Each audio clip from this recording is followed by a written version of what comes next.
नमस्कार, मैं हूं सौरभ चंद केसरी और अपने YouTube चैनल में आपका स्वागत करता हूं। प्रीवियस वीडियो में हम लोग देख चुके हैं how to find unit digit और मैंने कुछ होमवर्क दिया था आप लोगों को और इस होमवर्क में ये क्वेश्चन और एक और क्वेश्चन था और वो क्वेश्चन इसलिए नहीं बताने वाला हूं क्योंकि आप प्रीवियस वीडियो देखकर ही उस क्वेश्चन को सॉल्व कर सकते हैं और इतना तो हम आपसे अपेक्षा कर ही सकते हैं कि मेरे द्वारा पढ़ाए गए चीज़ों को आप आराम से समझें और सॉल्व करें। तो चलिए स्टार्ट करते हैं कि कैसे किसी भी बड़े से बड़े संख्या को देख करके, बड़े से बड़े नंबर को देख करके कैसे यूनिट डिजिट फाइंड करें। तो यूनिट डिजिट हमें देखना है केवल, ये क्या है 2137, 2137 में ये 7 जो है ये यूनिट डिजिट है। तो इस यूनिट डिजिट को तुरंत क्या करिए, लिख लीजिए।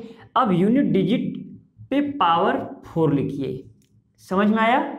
अब इसमें 4 से डिवाइड करिए, जैसा कि हमने बताया, ध्यान से एक बार देख लीजिए, आपको आराम से समझ में आ जाएगा। मैं 4 से डिवाइड कर रहा हूँ।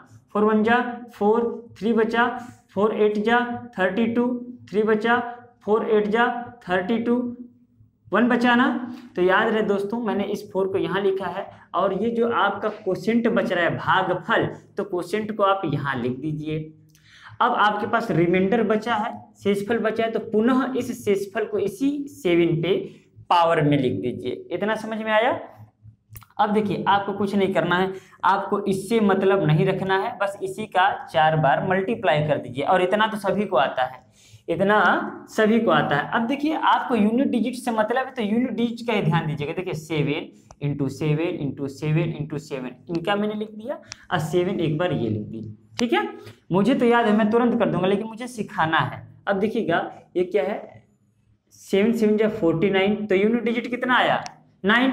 तो आपका 9 से ही मतलब है, 9 7 जा 63, 3 आया यूनिट डिजिट की नहीं, वंस वाला नंबर है ना। अब 3 7 जा 21, फिर 1 आया तो 1 7 जा 7, अर्थात आपको यूनिट डिजिट बेटा कितना मिल जाएगा, ठीक है ना। यूनिट डिजिट कितना मिल जाएगा 7। ठीक है, ये CHS के लिए भी है, RRB, NTPC, railway group D, UP TET. तो मैंने बेटा शब्द लगा दिया छोटे छोटे बच्चों के लिए, अगर बड़े लोग देख रहे हैं तो उसके लिए सॉरी। ठीक है, अब यहाँ पर देखिएगा 7 आ गया। मैं एक और क्वेश्चन कर रहा हूँ, ध्यान से देखिएगा। ठीक है, अब यहाँ पर क्या है 3, यूनिट डिजिट क्या है 3 पे पावर कितना है 2003 है ना। तो हम यहाँ पर 4 पावर लिखते हैं। अब आप इसमें 4 से डिवाइड करिए, जैसे अभी हमने करके दिखाया। तो ये कितना बार में क्वोशिएंट आ जाएगा 500, मतलब भागफल 500। 3 रिमाइंडर बचेगा, तो उस रिमाइंडर को आप लिख लेंगे दोस्तों इस 3 पे, पुनः इसी यूनिट डिजिट पर फिर से 3 लिख लेंगे। अब आपको ये आता ही है 3 इंटू 3 इंटू 3 इंटू 3, 4 बार ये है, 3 बार क्या ये है, तो 3 इंटू 3 इंटू 3। अब ये मल्टीप्लाई करिए ना, 3 3 जा 9, फिर 9 3 जा 27, तो 7 से मतलब है 7 3 जा 21, 1 से मतलब है 1 3 जा 3, 3 3 जा 9 और 9 3 जा 27। तो इसका भी यूनिट डिजिट कितना आया 7। ये हो गया आंसर। क्या कठिन लग रहा है। अब चलिए आगे बढ़ते हैं। ये अब देखिए, इसके सहारे ये क्वेश्चन लग जाएगा, कैसे करना है। तो ये क्या है 5 से मतलब नहीं है हमें, केवल मतलब है 7 से। 7 यूनिट डिजिट है, लिख लिए। 7 पे पावर 4, इसी 4 से डिवाइड करना है इसमें। तो मैं अब यहीं पे डिवाइड कर देना, 4 3 जा 12, 3 बचा। अब 3 और 3 33 हो गया, तो 4 8 जा 32, 7 पावर 1, सही है।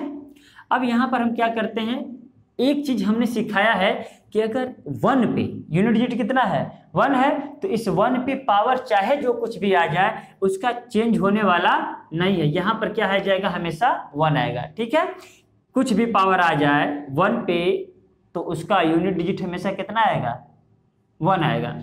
अब देखिए, फिर से मल्टीप्लाई हम नहीं करना चाह रहे हैं, पूछिए क्यों, क्योंकि यहाँ पर हो चुका है 7 पे पावर 4, 7 पे पावर 4 और 7 पे पावर 1, टोटल 5। इसका यूनिट डिजिट कितना आया था 7। तो आप वैसे ही हल करिएगा और इसका मैं लिख दे रहा हूँ, टोटल इसका 7 आएगा और 1 इक्वल टू 7 यूनिट डिजिट इसका भी आएगा। सबका तो 7 ही आ रहा है, ऐसा लग रहा है कि 7 7 बनाकर ही ये क्वेश्चन दिया गया है। समझ में आया। अंतिम क्वेश्चन मैं ये बताने जा रहा हूँ। 7 में पावर कितना है 95, तो 7 पे पावर 4 95। देखिए 4 2 जा 8, ठीक है। अब 4 1 जा 4, 4 3 जा 12, क्योंकि 1 हो जाए 15 और 3 फिर बचा, तो यहाँ पर मैं 3 लिख ले रहा हूँ। ओके, माइनस 3 पे पावर 4 और 4 14 जा 56 इंटू 3 पे पावर 2। ओके, डिवाइड आप करेंगे तो क्वोशिएंट यहाँ लिखेंगे भागफल और यहाँ पर रिमाइंडर लिख देंगे। अब देखिएगा इससे तो कोई मतलब नहीं रह जाता, इसका 4 बार मल्टीप्लाई कर रहे थे मित्रों, तो कितना आ रहा था, यूनिट डिजिट 1 आ रहा था, तो मैं 1 लिख दे रहा हूँ, मैं यहाँ पर 1 लिख दे रहा हूँ। यूनिट डिजिट से मतलब है मल्टीप्लाई बाय, इसका कितना आ रहा था 3 बार में, तो यहीं पर आप देख लीजिए यूनिट डिजिट कितना है, 7 7 जा 49 और 9 7 जा 63, तो मैं 3 लिख दे रहा हूँ। बस ध्यान से देखिएगा, थोड़ा सा अच्छा सा क्वेश्चन है ये। अब माइनस यहाँ पर 3 का मल्टीप्लाई 4 टाइम किए थे, तो कितना आया था यूनिट डिजिट 1, तो मैं यहाँ पर 1 लिख दे रहा हूँ और 3 3 जा 9। आप देखिए 3 1 जा 3 माइनस 9। अब आप कभी ऐसा देखे हैं क्या कि 3 में से 9 माइनस हो जाए, छोटे में से बड़ा माइनस हो जाए, ऐसा कभी नहीं देखे हैं। तो एक कैरी लेते हैं, तो हम क्या कर देंगे, इस तरीके के क्वेश्चन में अगर ऐसा आ गया तो अपने मन से 1 बढ़ा लेंगे। ये हो गया 13 में से 9 गया, आ गया 4, यही है आपका यूनिट डिजिट। उम्मीद करता हूं ये क्वेश्चन आपको समझ में आया होगा। नहीं समझ में आया तो वीडियो को पुनः फिर से देखें। मिलते हैं नेक्स्ट वीडियो में, तब तक के लिए नमस्कार।